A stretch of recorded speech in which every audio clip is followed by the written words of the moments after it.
আসসালামু আলাইকুম মাছ চাষি ভাই বন্ধুরা, দেশ এবং দেশের বাহির থেকে যে যেখান থেকে আমার এই ভিডিওটি দেখতে পাচ্ছেন, ভিডিওটি ভালো লাগলে একটি সাবস্ক্রাইব করে রাখবেন পরবর্তী নতুন ভিডিও দেখার জন্য।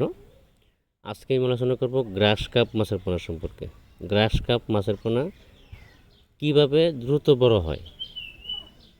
আসলে এই মাছগুলো দ্রুত বড় হওয়ার কিছু কিছু খাদ্য আছে, যেমন কচুরি পেনা বা কলা পাতা বা উপরে বাঁশমানীয় বা খাবারগুলো যে আছে, ঘাস বা পুকুরের চারপাশে যে ঘাস ঘোষ আছে, এগুলি খেয়ে বা ফিড খেয়ে বা খোল খেয়ে ইত্যাদি খেয়ে এই মাছগুলো দ্রুত বড় হয়।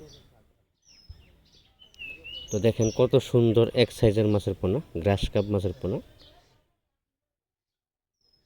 হ্যাচারি থেকে তো আপনারা অনেকেই মাছের পোনা সংগ্রহ করেন, তবে অনেকেই মাছের পোনা চিনে না, বা যারা নতুন অল্প পরিমাণ ছাড়ে বা 1000 2000, অনেকেই প্রবাসে থাকে, যে মাছ সম্পর্কে কোনো আইডিয়া নাই, জীবনে প্রথম মাছ ছাড়তেছে বা একবার ছাড়ছে বড় হয় না মাছ।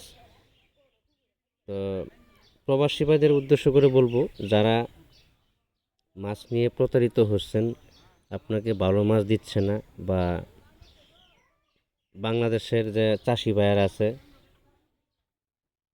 যারা মাছ নিচ্ছেন, মাছ নেওয়ার পরে মাছ বড় হচ্ছে না, তো একটা কথাই বলবো যে মাছের মধ্যে কিন্তু কিছু কোয়ালিটি আছে, যেমন A grade, B grade, C grade. এই তিনটা জিনিস আমাদের লক্ষ্য করতে হবে, তিনটা পয়েন্ট। যদি তিনটা পয়েন্ট আপনার লক্ষ্য না করেন, তাহলে আপনার মাছ সংগ্রহ করবেন ঠিক আছে, কিন্তু মাছ দ্রুত বড় হবে না। মাছ যেমন আছে সেমনই থাকবে, হয়তো 1 বছর গেলে একটা মাছ 1 কেজি ওজন হবে। এই বিষয়গুলো খেয়াল রাখতে হবে আপনাকে।